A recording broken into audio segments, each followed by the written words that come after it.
Muy buenas noches con todos, colegas, ¿cómo están?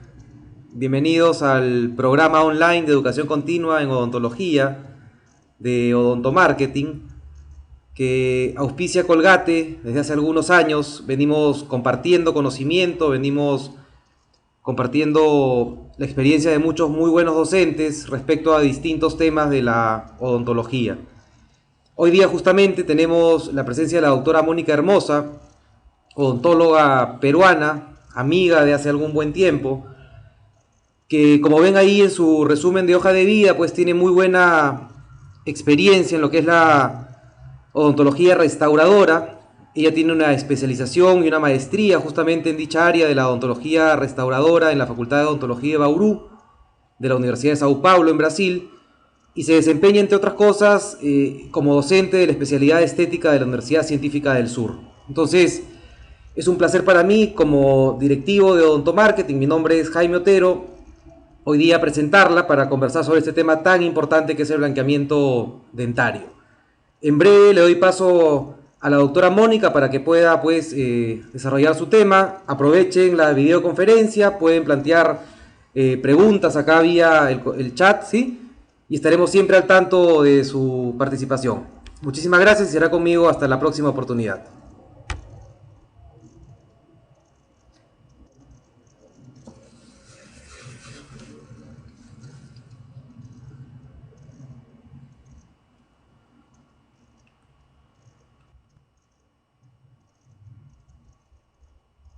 Hola, buenas noches.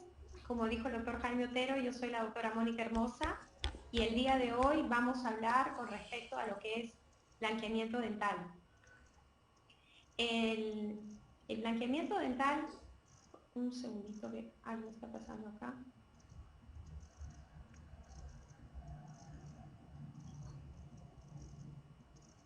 Que me fue la pantalla. Ok. El blanqueamiento dental entonces actualmente está siendo bastante buscado por nuestros pacientes, no solamente el blanqueamiento en sí, sino toda la parte estética. Nuestros pacientes recurren no solamente por tratamientos odontológicos restauradores, por cambios de restauraciones de amalgama resina desde el punto de vista estético, también por caries, pero una de las razones que acuden a nuestra consulta es por tratar de solucionar sus problemas de aspecto visual. Y para hablar de tratamientos estéticos, una alternativa es inicialmente cambiar el estado, el color de los dientes. Entonces, si nosotros queremos plantear cualquier tipo de tratamiento estético, ya sea un tratamiento restaurador anterior o ya sea tratamiento de repente con otro tipo de tratamientos que involucren algún tipo de carilla o coronas, un planteamiento inicial va a ser siempre comenzar por un blanqueamiento. Y hay pacientes que tienen los dientes naturales que nos van a buscar tan solo por el blanqueamiento y hay otros que nos van a buscar por un tratamiento más complejo. Entonces, ¿qué puede generar un cambio en el color de los dientes que pueda motivar a la necesidad de un blanqueamiento? Necesidad por parte del paciente, ya sea por querer mejorar su autoestima o simple y llanamente por verse con los dientes más armónicos, con los dientes más iluminados.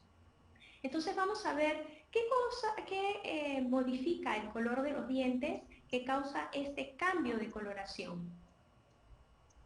Nosotros vamos a ver entonces las causas y también queremos hacerles presentes de que ustedes están presenciando la conferencia y que van a ingresar a un sorteo. Posteriormente, durante la charla, vamos a mencionar unos temas y se va a generar una pregunta y vamos a generar un sorteo para que después ustedes tengan la posibilidad de acceder a un premio.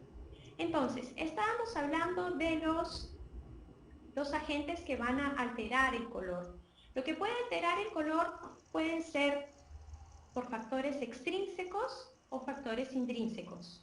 Factores extrínsecos todos conocemos, los más comunes, por ejemplo, el chocolate, no tanto, pero sí el té, el café, el cigarro, el vino tinto. En nuestro país, por ejemplo, la chicha morada, son agentes pigmentantes, agentes cromófonos, que van a generar alteraciones de color. superficial. Siempre los agentes externos, los pigmentos extrínsecos, van a ser mucho más fáciles de ser blanqueados. Entonces nosotros tenemos alteraciones de color por cigarrillo, alteraciones de color también por una higiene oral deficiente o por bacterias cromogénicas que alteran el color de los dientes. Lo que va a ser un poco más difícil de generar cambios, por ejemplo, son las alteraciones de color por causas intrínsecas. Por ejemplo, tenemos alteraciones como las alteraciones congénitas, como la hipoplasia y la amelogénesis imperfecta. Si hablamos de estos casos, nosotros podríamos decir, ¿se pueden blanquear? ¿Es posible que este tipo de procedimientos los podamos enmascarar con blanqueamiento? Diríamos que no, ni tampoco con tratamientos poco invasivos como son, por ejemplo, la microabrasión. En estos casos, cuando la alteración estética es por hipoplasia, si hacemos un blanqueamiento, lo que vamos a ayudar al paciente es que se mimetice un poco la mancha. La mancha no se va a eliminar por completo, pero va a existir una percepción óptica de alteración de color. Entonces los dientes, al verse más blancos, van a enmascarar mejor a la mancha. Si el paciente quisiera una remoción total de la mancha, generalmente su tratamiento va a ser del tipo restaurador, porque las manchas tipo hipoplasias o existen algunas hipocalcificaciones que son más profundas, no se podrían eliminar tan solo con el blanqueamiento. Al mismo tiempo, de la misma manera, la amelogénesis imperfecta, su tratamiento va a ser, ese sí, básicamente restaurador. ¿Qué tipo de alteraciones de color tenemos también del tipo intrínsecas, pero ya no congénitas, sino adquiridas? Tenemos, por ejemplo, alterados por flúor, por ejemplo, la fluorosis o el uso de tetraciclinas. Estamos viendo, por ejemplo, ahí dientes con fluorosis, son dientes moteados. Generalmente lo que vamos a percibir en los pacientes, existe una clasificación de Dilstrup que puede variar de un diente de TF1, donde son pequeñas líneas horizontales, pequeñas manchas, sobre todo en puntas de cúspides, y esto va a ir aumentando gradualmente hasta tener una alteración de color, por ejemplo, TF9. Entonces, ¿en qué situaciones clínicas podríamos decir de que el blanqueamiento estaría indicado? El blanqueamiento podría estar indicado en las primeras alteraciones de fluorosis, TF1, TF2, TF3, pero no solas, porque cuando hacemos un blanqueamiento a pacientes con fluorosis y tan solo el blanqueamiento aparecen más las manchas. Entonces tendría que existir una combinación con el tratamiento que es microabrasión. Entonces, la microabrasión lo que nos ayuda es a eliminar superficialmente esa capa de esmalte que se encuentra alterado, generalmente del 1 al 3 la alteración es mínima, y paralelamente, después del tratamiento, o podemos hacer viceversa, antes del procedimiento, vamos a hacer el blanqueamiento. Porque la microabrasión lo que va a hacer es eliminar esas manchas blancas. Nos deja el diente expuesto, que es más amarillo.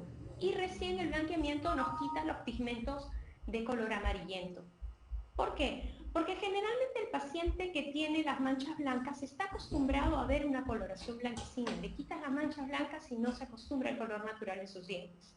Y al contrario, si empezamos con el blanqueamiento, se aparecen más las manchas y no tiene la sensación de naturalidad.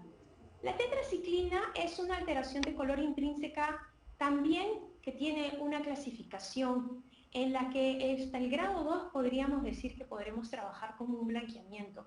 Pero grados más severos, a pesar de que existe actualmente literatura que acompaña blanqueamiento casero hasta 6 meses, no sabemos en realidad qué tipo de alteraciones podrían estar ocurriendo en los dientes. Entonces, para tetraciclinas con grado severo, los más recomendables ya son tratamientos restauradores si es que el paciente quisiera modificar completamente el color, o hay otros pacientes que ya están acostumbrados a ello. Pero si les afecta la autoestima, el tratamiento más indicado sería, en grados más severos, sería definitivamente un tratamiento restaurador. Existen otro tipo de causas, por ejemplo, traumatismos dentales. Nosotros sabemos que Los incisivos centrales, cuando erupcionan, son los que están más susceptibles a tener algún tipo de fractura o traumatismo. En este caso, lo que ustedes están viendo es un paciente que se presentó en la consulta cuando tenía 30 años de edad. El motivo era que quería solucionar la alteración de color que tenía en ese incisivo porque se iba a casar. En realidad la que lo mandaba era la novia, ¿no? Y preguntando, lo curioso del caso fue de que no tenía tratamiento de conductos, tenía la alteración de color, respondía vitalmente a las pruebas de sensibilidad, y lo que se hizo entonces fue un tratamiento de blanqueamiento a ese diente específico y después a los demás dientes. Porque si nosotros trabajamos con alteraciones de color y blanqueamos todos los dientes a la vez, podemos correr el riesgo de que el diente con el que estamos trabajando no blanquee como queremos. Una vez que llegamos al color, en este caso, en este traumatismo, se cambió la resina y tuvimos un resultado bastante satisfactorio. Y después vamos a hablar de que los cambios de resina o los tratamientos restauradores después del blanqueamiento se recomiendan realizar después de cierto tiempo. No puede ser realizado inmediatamente después del blanqueamiento. Entonces tenemos también aquí las causas intrínsecas posteruptivas, que pueden ser por traumatismos dentales o oscurecimientos incluso por tratamientos endodónticos. Aquí estamos viendo otras fotografías. Entonces, llega nuestro paciente y lo que nuestro paciente tiene intención de hacerse blanqueamiento dental. ¿Y qué es lo que tenemos que hacer nosotros? Primero, una evaluación completa, una anamnesis completa, un análisis clínico, un análisis radiográfico, pero sobre todo un análisis clínico exhaustivo. ¿Por qué? No todos los pacientes van a poder ser blanqueados en las primeras consultas. ¿Por qué? Porque, por ejemplo, si el paciente presenta sensibilidad dentaria tipo hiperestesia o hipersensibilidad por exposición de dentina, primero tenemos que tratar esa causa. Si el paciente tiene, por ejemplo, caries dental, primero tenemos que tratar esos problemas. No podemos trabajar directamente sobre el blanqueamiento, pensando en el blanqueamiento, sino primero evaluar las piezas dentarias. Muchos de nuestros pacientes tienen bruxismo y nosotros podemos observar unas pequeñas grietas que se observan en toda la dirección vertical de los dientes. Entonces, en esos casos, tendríamos que analizar esas piezas dentarias y de repente lo más recomendable sería no realizar procedimientos blanqueadores. Nuestro objetivo va a ser definitivamente brindar el mejor tratamiento para el paciente y no generar ningún tipo de sensibilidad. Entonces, existe la posibilidad de sensibilidad con el blanqueamiento dental.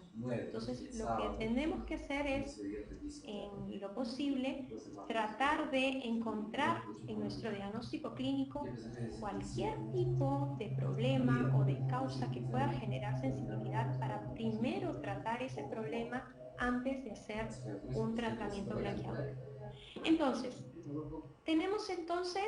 estábamos conversando de que tenemos alteraciones de color del tipo intrínseca y que tenemos que analizar bien qué tipo de alteración de color es, va a ser posible blanquearlo o no, o tenemos alteraciones de color de tipo extrínseca que va a ser mucho más fácil. Del tipo intrínseca decíamos, si es que por ejemplo fluorosis hasta grado 3, tranquilamente puedo trabajar con blanqueamiento combinado con microabrasión. En tetraciclina hasta el grado 2 podemos trabajar tranquilamente. En traumatismos dentarios, por ejemplo, se puede trabajar si mantiene la vitalidad, y si no mantiene la vitalidad y ya tiene tratamiento endodóntico, se pueden hacer tratamientos incluso intracamerales. Se puede hacer mientras que no haya pasado más de 10 años de oscurecimiento, porque el reporte de la literatura menciona de que ya no blanquea, ya no llegamos a un color adecuado. Mejor así, pero no llega a un blanco. Entonces, ¿qué tratamientos podemos tener para generar un blanqueamiento? En primer lugar, tenemos los agentes físicos que causan abrasividad, por ejemplo, la microabrasión, o tenemos también los agentes como por ejemplo estos físicos a través de las pastas dentales, que lo único que van a hacer es remover pequeños pigmentos superficiales, no van a generar un blanqueamiento en sí. Los que más van a trabajar sobre la estructura dentaria definitivamente son los agentes químicos. Son los agentes químicos que van a trabajar por óxido reducción o por degradación proteica, que ahí sí tenemos al peróxido de hidrógeno y al peróxido de carbamida, ¿no? Que son los que podemos trabajar. Entonces, ¿cómo actúan estos agentes? Entonces, nosotros tenemos de que el peróxido de hidrógeno va a ser el agente que va a trabajar directamente y en contacto con la saliva. Es un agente oxidante. Este agente oxidante va a ingresar a través del esmalte y la dentina, porque como sabemos el color se encuentra o está dado por la dentina. Entonces, estos pigmentos que se encuentran en la dentina, que tienen estos agentes cromóforos, que van a estar adheridos o no a la parte orgánica de la dentina en la zona interprismática, va a recibir, cuando entre en contacto el peróxido de hidrógeno con la saliva, va a generar una oxidación del medio y va a hacer de que a través de sus radicales libres va a generar una disociación de estas moléculas, una separación de las moléculas, va a existir una liberación de agua, una liberación de oxígeno y una liberación de peroxidasas. Y lo que se va a conseguir es a través de oxidación o óxido de reducción, la eliminación de estas manchas superficiales. Eso ocurre con el peróxido de hidrógeno. ¿Qué ocurre con el peróxido de carbamida? El peróxido de carbamida, cuando entra en contacto con la saliva, se disocia en peróxido de hidrógeno y peróxido de urea. El peróxido de...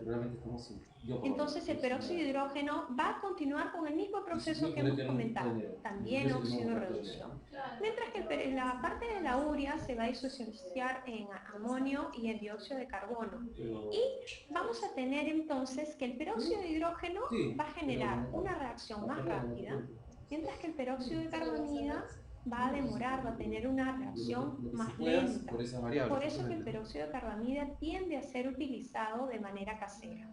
Si hablamos de manera histórica, el uso del blanqueamiento se trató de utilizar agentes blanqueadores desde 1848. Pero es recién en 1960 que se encuentra de que el peróxido de carbamida funciona bien sin generar daño a los tejidos, porque es más lento, como que es más suave. Y recién en 1989 se comercializó y el público tuvo más acceso a este tipo de productos. Entonces sabemos de que el peróxido de hidrógeno funciona muy bien y que el peróxido de carbamida va a funcionar solo que de manera más lenta. Entonces, lo que tenemos como consecuencia es la acción del peróxido de carbamida y va a tener su efecto de blanqueador por la presencia de peróxido de hidrógeno en su composición. Y esto se va a llevar a cabo gracias a este proceso de óxido de reducción, de redox. Entonces, el peróxido de carbamida, si bien es cierto, no solamente se va a disociar el peróxido de hidrógeno, sino que tiene dentro de sus componentes, va a tener un componente muy importante que es el carbopol. Y el carbopol es, además de ser espesante, de mejorar la manipulación, el carbopol va a permitir de que la liberación del peróxido de hidrógeno sea aún más lenta. ¿Qué quiere decir? De que cuando utilizo agentes blanqueadores a base de peróxido de carbamida con carbopol, nuestros procedimientos vamos a tener una liberación de oxígeno de 2 a 4 horas, la mayor cantidad, pero de ahí continúa siendo liberado. Por eso que la recomendación de peróxido de carbamida se recomendó desde un principio de uso nocturno, toda la noche. Después, cuando se vio de que existían muchos casos de sensibilidad postoperatoria, algunos autores encontraron de que con 4 horas de uso, de 2 a 4 horas de uso, se reducía este riesgo y se podría trabajar de manera más práctica. Pero su uso recomendado en la literatura más antigua siempre fue de uso nocturno. Entonces, ¿qué tipo de agentes blanqueadores vamos a hablar el día de hoy? Desgraciadamente estoy leyendo acá que están interesadas por el blanqueamiento con ozono. El día de hoy no les he traído información al respecto. El día de hoy vamos a hablar básicamente con los blanqueadores a base de peróxido de hidrógeno y peróxido de carbamida. Entonces tenemos de los caseros con supervisión, que son entregados por el dentista, y de los caseros sin supervisión, que son considerados los que se los compra el paciente over the counter. Tenemos los del consultorio y la técnica mixta, que es casa-consultorio. Entonces, tenemos desde el punto de vista del peróxido de carbamida. Yo me imagino que ustedes, como están en pregrado, ya algunos deben de haber utilizado los agentes blanqueadores, ¿verdad? Entonces tenemos peróxido de carbamida y peróxido de hidrógeno. El carbamida lo podemos encontrar en presentaciones de uso casero, en concentraciones de 10%, 16%, 20%, 22%. ¿Cuál utilizo? El casero lo vamos a ver cómo se puede realizar, y lo más recomendable es comenzar siempre por el tipo de presentación más baja, porque si utilizamos con 20, comenzamos con 20, 22%, si bien es cierto, pensamos que nuestro resultado va a ser más rápido, puede ser más rápido, podemos generar mayor riesgo, tenemos mayor riesgo de sensibilidad postoperatoria. Entonces, se recomienda empezar con concentraciones menores, de 10 o 15%, y dependiendo del caso se puede ir aumentando, para no hacer lo contrario, de empezar con concentraciones muy altas y generar de repente desconfianza con el paciente. Existen también concentraciones de alta concentración para peróxido de carbamida para uso de consultorio, pero no es tan utilizado porque sabemos de que el peróxido de hidrógeno es mucho más rápido en su versión original de solo peróxido de hidrógeno. Entonces, peróxido de hidrógeno de uso casero también existe en el mercado de 3 a 9.5%, que estas concentraciones que parecen muy bajas es más o menos lo que encontraríamos en 16%, más o menos la del 9%, porque es lo que se liberaría de peróxido de hidrógeno. En este caso, su recomendación ya no es toda la noche, ni tampoco 4 horas, su recomendación es media hora, nada más de uso. Incluso algunos fabricantes lo recomiendan el uso media hora 2 veces al día. De manera de consultorio, el más utilizado es el peróxido de hidrógeno en alta concentración del 35 al 44%. Entonces ahora vamos a ver un caso de peróxido de carbono. Entonces, cuando nosotros tenemos a nuestro paciente, lo primero que vamos a hacer es un registro del color.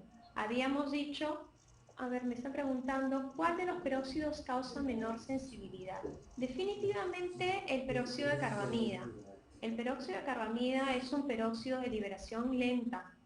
Entonces, si nosotros lo utilizamos de manera casera, va a causar menor sensibilidad. El peróxido de hidrógeno, la liberación es mucho más rápida y puede existir un mayor riesgo de sensibilidad. Entonces tenemos un paciente. A nuestro paciente primero vamos a hacer el análisis que habíamos visto, la anamnesis, evaluamos y ya decidimos hacer el tratamiento. Entonces vamos a hacer el registro del color. Lo que tenemos que tener en consideración con nuestro paciente es que el paciente se olvida rápidamente del color inicial de los dientes. Entonces, se les aconseja que se le tome también una fotografía, que el registro no sea manual, solamente de color A3, color A3.5, sino también que sea un registro un registro fotográfico. La ventaja que tienen ustedes hoy en día es de que tenemos la disponibilidad de cámaras celulares con una buena resolución. Antiguamente, para tener una buena fotografía tenemos que comprarnos unas super cámaras con unos super lentes, y ahora tenemos a disposición nuestros aparatos telefónicos que pueden tomar buenas fotografías, y podemos registrar el color inicial. Una vez que registramos el color inicial, vamos a tomar un registro, una impresión, lo vaciamos en un modelo, el modelo de preferencia no debe tener burbujas, y vamos a generar un espacio en el modelo, no solamente un pequeño orificio, sino que este modelo tiene que entrar con la placa de acetato y va a entrar a esta máquina que hace un vacío, genera una succión, y para que genere una buena succión tiene que haber tenido un buen espacio para formarse esta férula. Otra recomendación, antes se recomendaba, por ejemplo, de que en el modelo de estudio se coloque un espaciador. Vendían unas resinas especiales para generar un espacio para el gel blanqueador.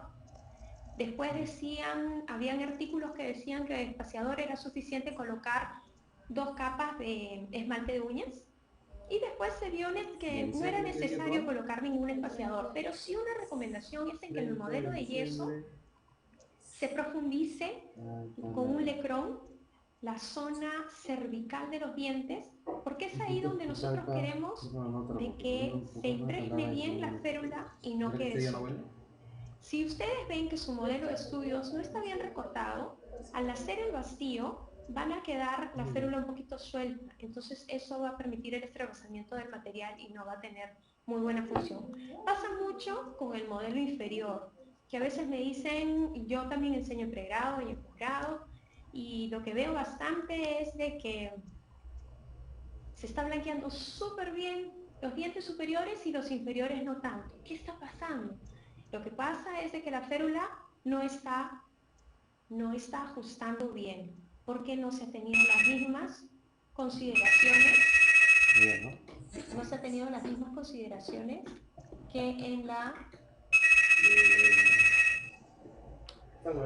No se han tenido las mismas consideraciones que en el superior. Entonces, recomendación que al inferior también se le genere esa profundización en los fondos de surco para que tengan un buen ajuste de la férula. ¿Dónde corto la férula?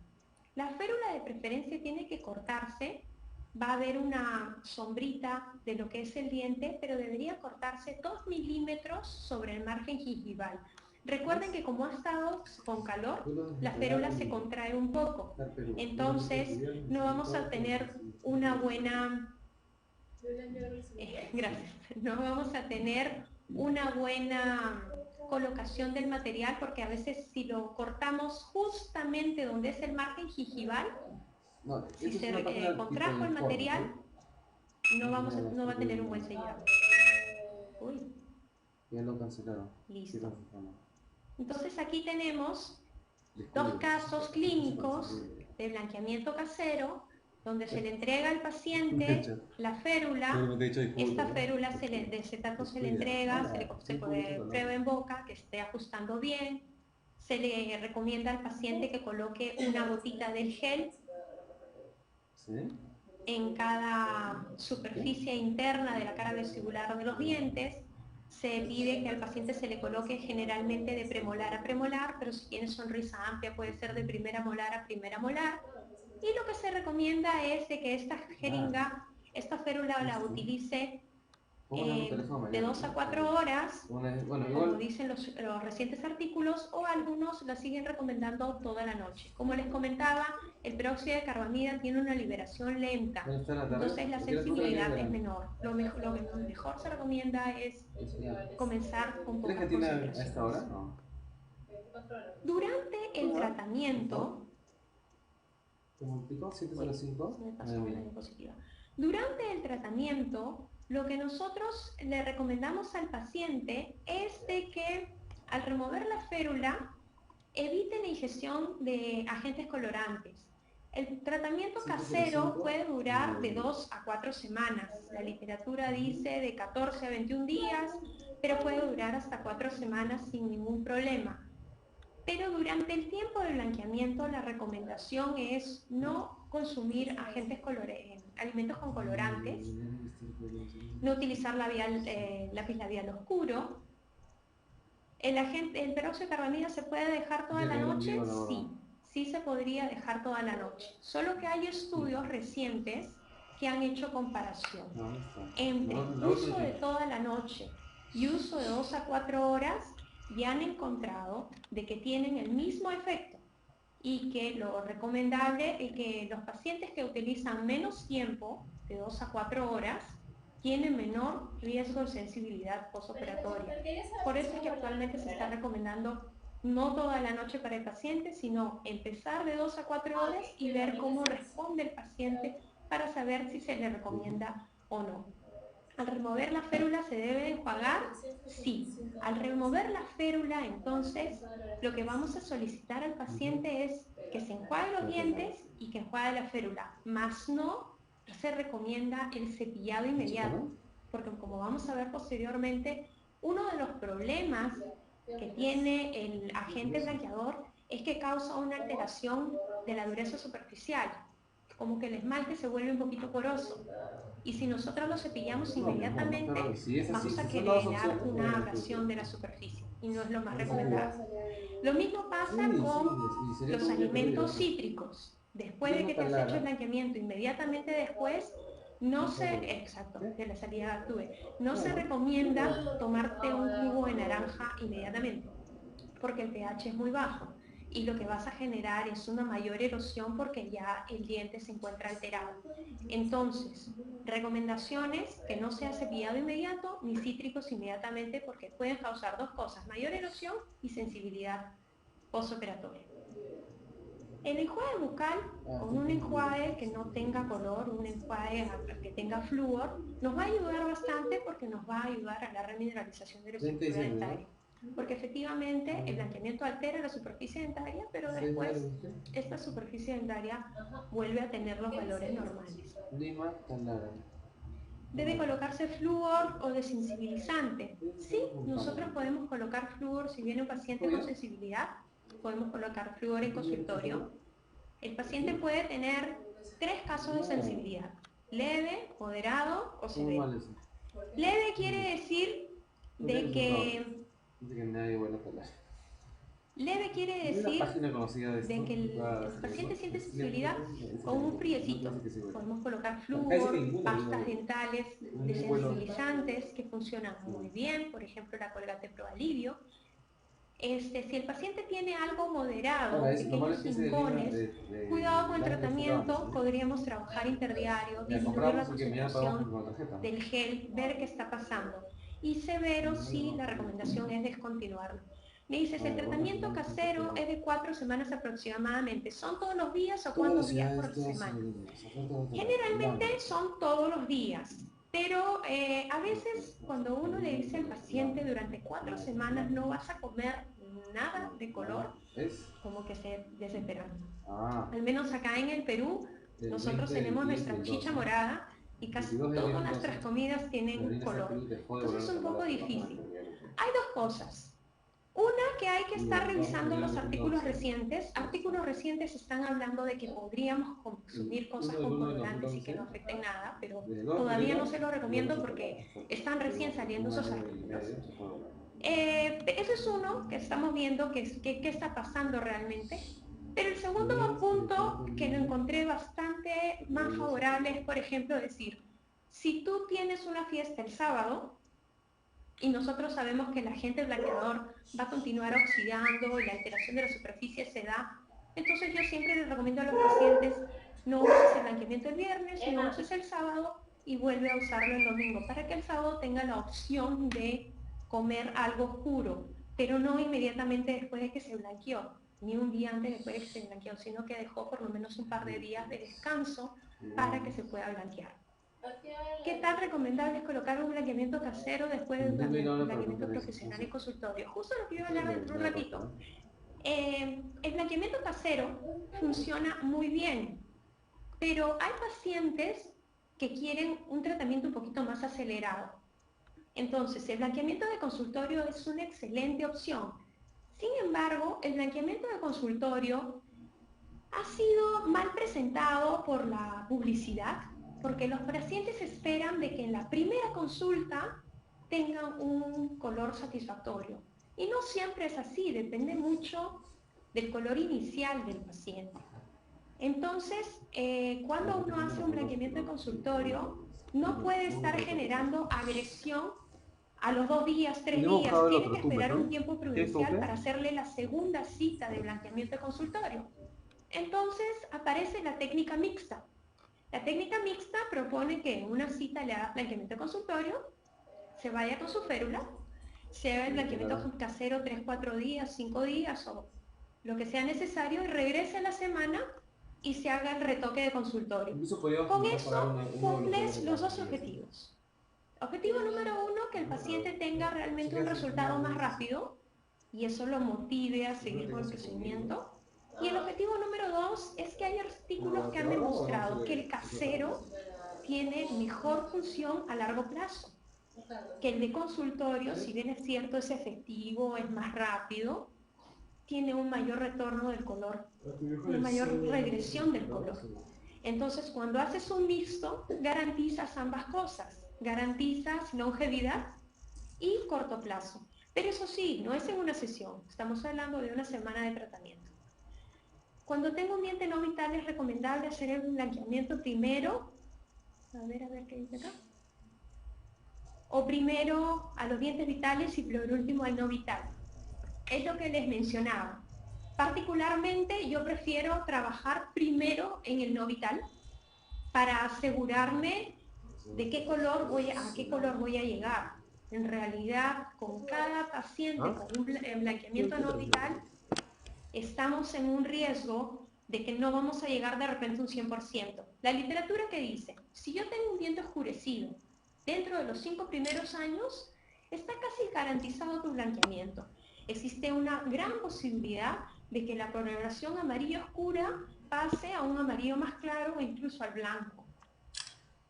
Pero si pasan los 5 años de oscurecimiento, entre los 5 y los 10 años, hay un riesgo de que no llegues al blanco, pero por lo menos ganas, ya no está cenizo, ya no está plomo, ya no está marrón, ya está un amarillento fácil de colocar una carilla de resina o de porcelana, fácil de enmascarar, ya no está ese color oscuro de fondo. Pasados los 10 años, la literatura dice que ya no existe mucha probabilidad de blanqueamiento. Entonces, primero, recomendarle al paciente el blanqueamiento interno, sí, con tapón biológico, que significa protegiendo la... Yo iba a poner diapositivas, pero no sabía si nos iba a alcanzar el tiempo para eso. Colocando la protección de la gutapercha con bionómero de vidrio para que no fluya el material al interior del conducto. Entonces se desobtura 3 milímetros por debajo de UCA, se coloca el material restaurador como el ionómero y después se puede hacer un blanqueamiento interno. Entonces, una vez que tienes satisfactoriamente el blanqueamiento interno, que puede ser con la técnica de consultorio, técnica mixta, no necesariamente lo vas a encontrar el color en una cita, puedes hacer 3 citas o más citas, porque es un diente no vital que va a soportar los blanqueamientos sin ningún problema. Y una vez que encontramos la saturación del color, porque va a llegar un momento que no va a blanquear más, ahí recién paramos, neutralizamos, se recomienda neutralizar con hidróxido de calcio durante 14 días y después recién optar por colocar un poste de fibra de vidrio, resina en la parte posterior y ya tener una coloración. Y ahí recién optar por hacer algún tipo de blanqueamiento en los dientes vecinos si es necesario. En estas fotografías que estamos viendo es una paciente joven que venía con una alteración de color mínima, ¿no? Tiene A2 por factores extrínsecos, se hizo una profilaxis. Cuando recién aparece el blanqueamiento, nosotros en el posgrado se nos recomendaba más el aislamiento absoluto, pero después lo que se ha visto es que el aislamiento absoluto en realidad aislar de segundo premolar superior y inferior a la vez, generaba bastante molestia al paciente, entonces actualmente se utiliza más la barrera gingival, pero siempre la profilaxis es necesaria. ¿Cuánto? Después se aplica el producto, 800. y el producto ¿Y esto viene solo con pura? agentes fotosensibles. Puede ser Pues es una polimerizado o no. Y aparte hemos dicho placa Existen- y copa, ¿no? ¿Qué otro? Existen agentes fotosensibles como ¿Cómo por copa y ejemplo copa? luz LED, Otra luz cosa. halógena, láser. No, copa no. Lo que van a hacer es ayudar a que la agente clareador se active más rápidamente. Está acá buscado, ¿no? Pongámoslo así. Han hecho estudios de que si yo coloco el material durante 15 minutos y voy aplicando luz de acuerdo a las instrucciones del fabricante, yo tengo un buen blanqueamiento. Pero si coloco el mismo producto y me espero media hora y no le pongo nada de luz, tengo el mismo efecto. Entonces, lo único que está haciendo la luz es generar un poco de aceleración del tratamiento. Y no es necesario de que compremos las 50.000 luces. Particularmente, yo trabajo con un equipo híbrido que tiene luz LED y luz láser. Pero más que el equipo en sí, lo que me gusta es que tiene láser terapia. Entonces, si el paciente tiene sensibilidad, puedo aplicar láser terapia. Entonces, por eso el beneficio es que me gustó el equipo y opté por un equipo así. Pero no se recomendaría el día de hoy, cómprense un equipo, porque la recomendación es, pueden esperar y hacer el blanqueamiento. Antes el fabricante te recomendaba que en la misma sesión lo apliques 3 a 4 veces. Ahora se recomienda que apliques solo una vez el gel para no generar tanta sensibilidad. Su pregunta era, ¿cuándo puedo repetir el blanqueamiento? Es una pregunta crítica. ¿Por qué? Si yo sigo la literatura antigua, mi recomendación hasta el día de hoy sigue siendo cada 4 años. ¿Por qué? Si yo tengo un paciente de 50 años de edad y le hago cada 4 años el blanqueamiento, no tengo problema. Pero si tengo un paciente de 18 años de edad, le hago cada 4 años el blanqueamiento, puedo controlarlo. Pero actualmente los pacientes desean hacerse el blanqueamiento una vez al año. Y lo están, como es un tratamiento estético, piensan que se lo pueden hacer siempre. Yo tendría que continuar, o ustedes continuar revisando la literatura, qué daños existen no a corto plazo, sino a largo plazo en los dientes. El paciente, una vez que se ha blanqueado, tiene las ganas de blanquearse siempre.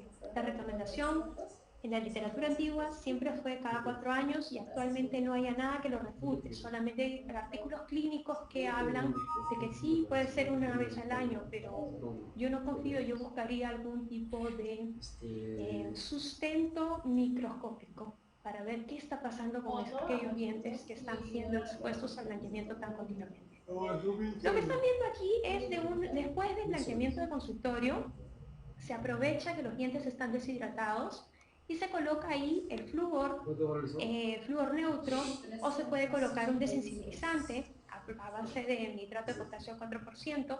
Y después, lo que están viendo en esta fotografía es una ruedita de felpa que se puede colocar con una pasta de sílice, o la ruedita de felpa ya vienen impregnadas. ¿Para qué?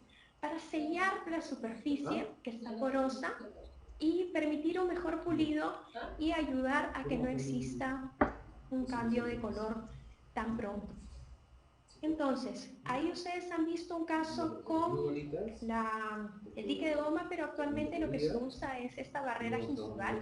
La barrera gingival se aplica en encía sobre la superficie de los dientes porque el peróxido de hidrógeno al 35% que es utilizado de manera de consultorio es más cáustico, puede generar daños en la encía y con eso lo tenemos para proteger. Aquí, por ejemplo, ¿qué estamos viendo? Una paciente que se realizó un blanqueamiento casero, le funcionó, pero el problema era de que los caninos, como sabemos, son más saturados y los caninos no tenían el color que querían.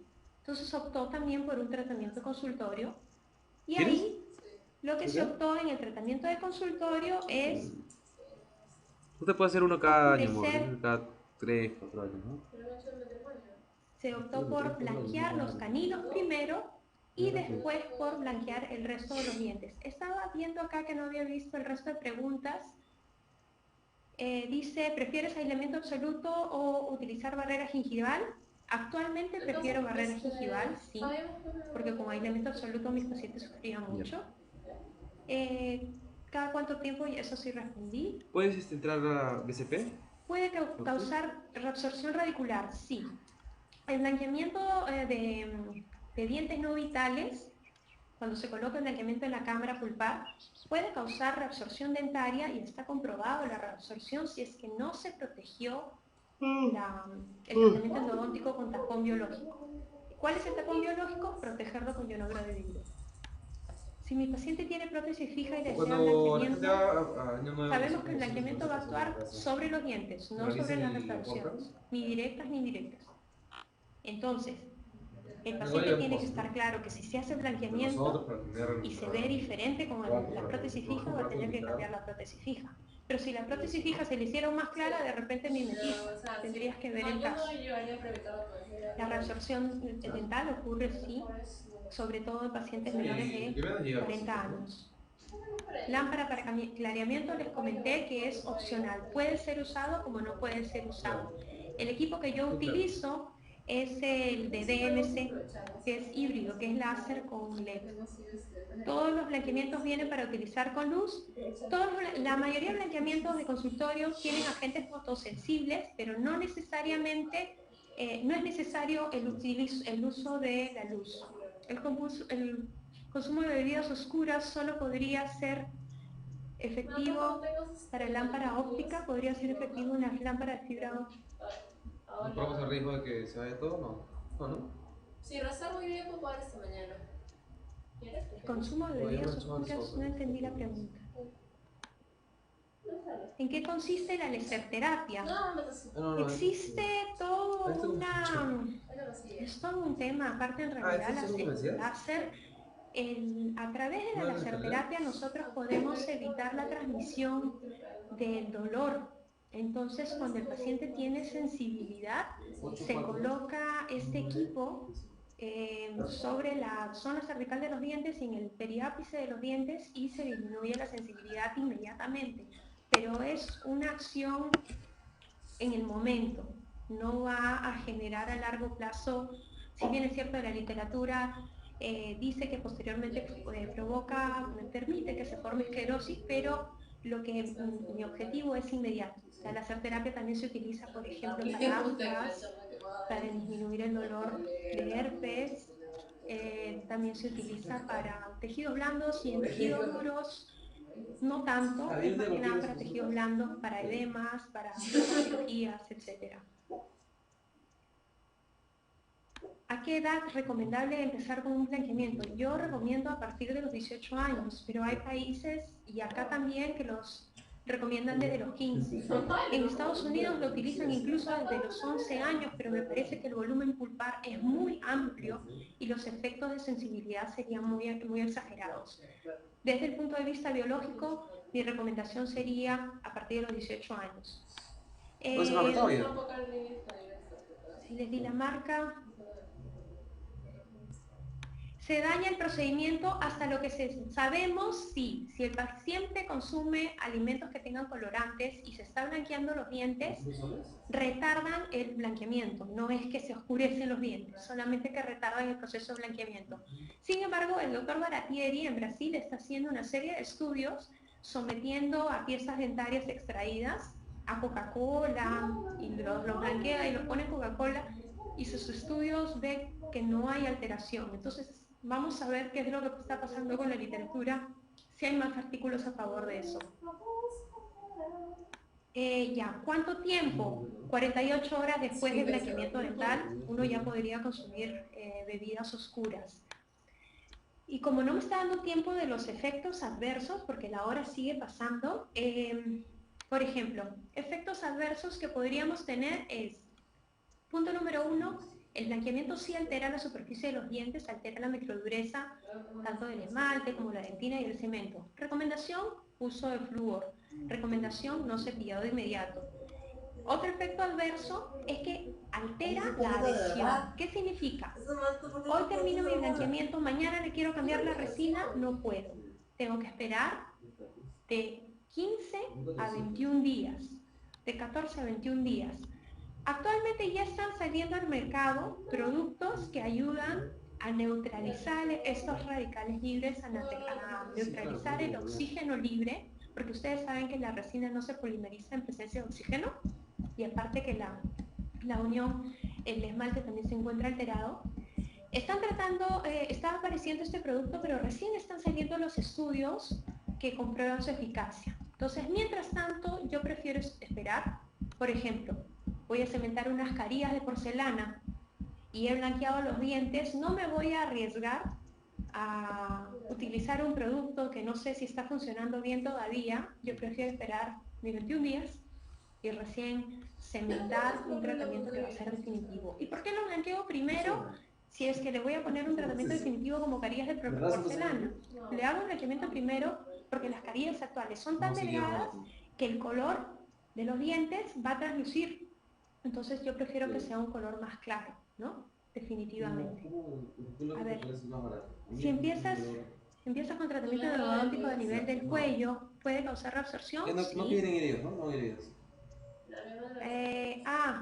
Lo que pasa es que el tapón biológico no se debe colocar en el cuello, pero existe una manera, hay que leer bien la literatura porque es para colocarla. ¿Cómo son los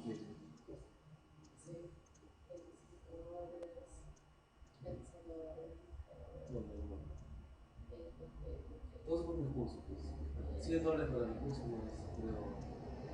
En una forma cóncava, como para que los costados tengan la lectura de la literatura. Blanqueamiento presente de lesiones de tipo no cariosa. Primero resolver las lesiones no cariosas. Primero protegerlas y después recién hacer el blanqueamiento porque si no, no podríamos trabajar. Las pastas dentales blanqueadoras, gracias por tu pregunta.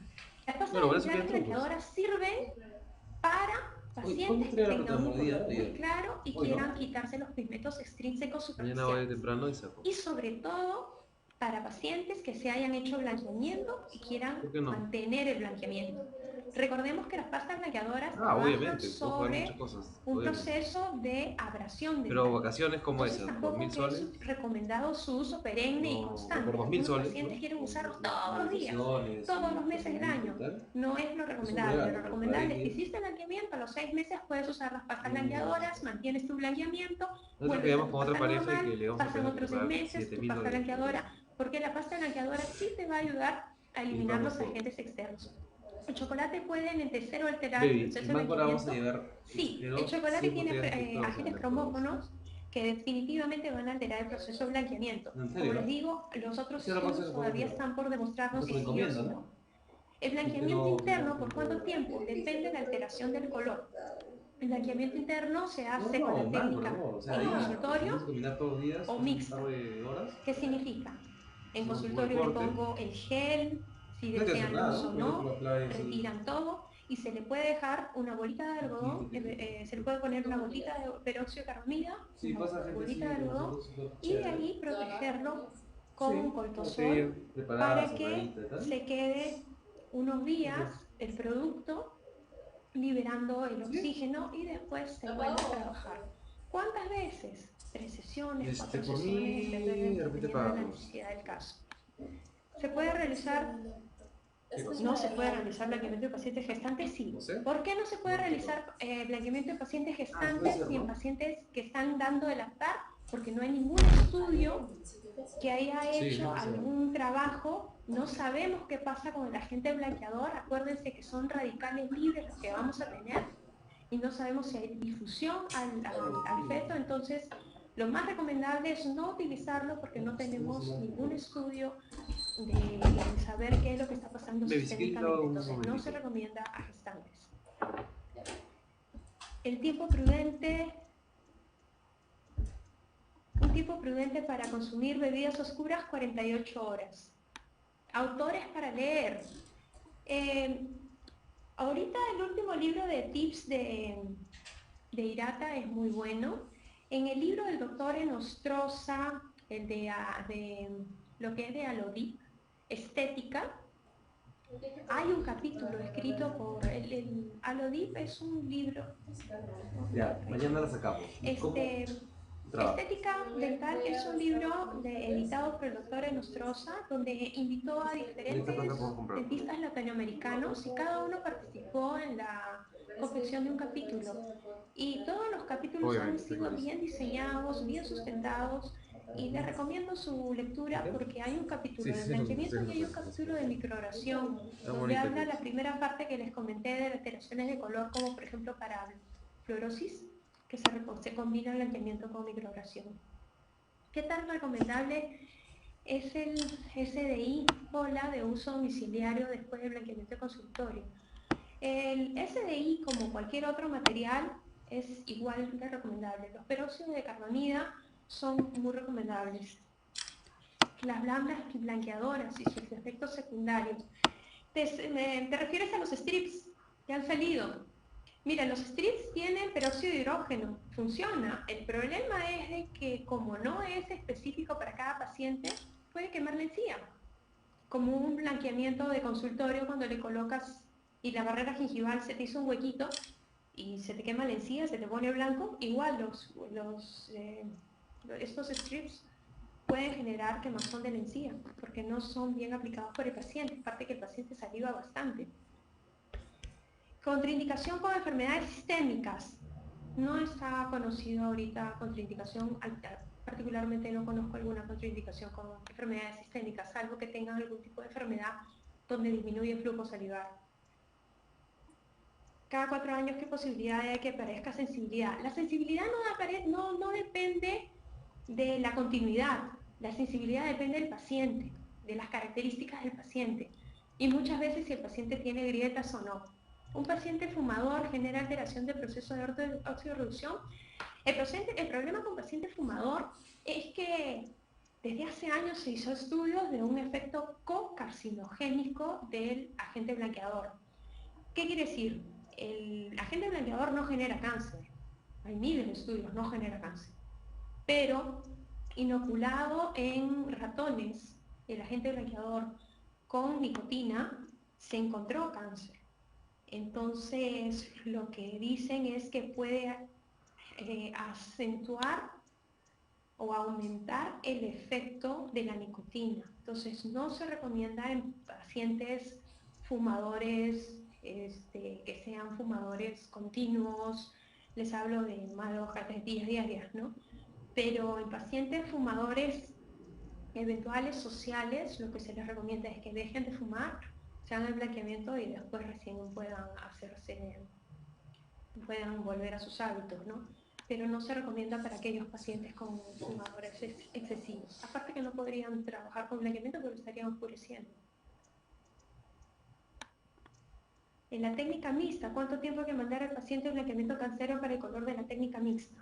Se hace una sesión de consultorio, después se le manda 4 días casero y a la semana se hace el de nuevo blanqueamiento de consultorio y con eso se puede terminar. El Pola Office, el Pola Night, todos son buenos, el Opalescence, el Night White, son buenos productos. Ese producto de blanqueador casero no lo he escuchado. Anestésico local, de ninguna manera. No recomendaría de ninguna manera el uso de anestésico local porque justamente el dolor es la única manera que el organismo tiene para avisarnos que está ocurriendo algo. Si no tenemos dolor, correríamos el riesgo de que el paciente esté llegando a un extremo, de que el agente blanqueador esté llegando a zonas muy profundas, no se recomendaría. ¿Qué utilizamos cuando se quema la encía? Generalmente los productos de consultorio vienen con un producto específico para que no se queme la encía. Acá, si no me equivoco, se llama bicarbonato de sodio al 7%. Cuando ocurren quemaduras de encías, se puede colocar este producto. que es un neutralizante, efectivamente. Viene generalmente en los productos que tienen productos de consultorio. Bueno, en realidad les agradezco muchísimo su participación el día de hoy. Me ha encantado que hagan tantas preguntas porque eso hace mucho más dinámica la clase. Espero encontrarlos en una próxima oportunidad y les agradezco mucho su participación esta noche. Muchas gracias y agradezco que hayan venido de tantos países a vernos. Muchas gracias, nos vemos. Para el sorteo, el doctor les va a comentar cómo va a ser.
Mm.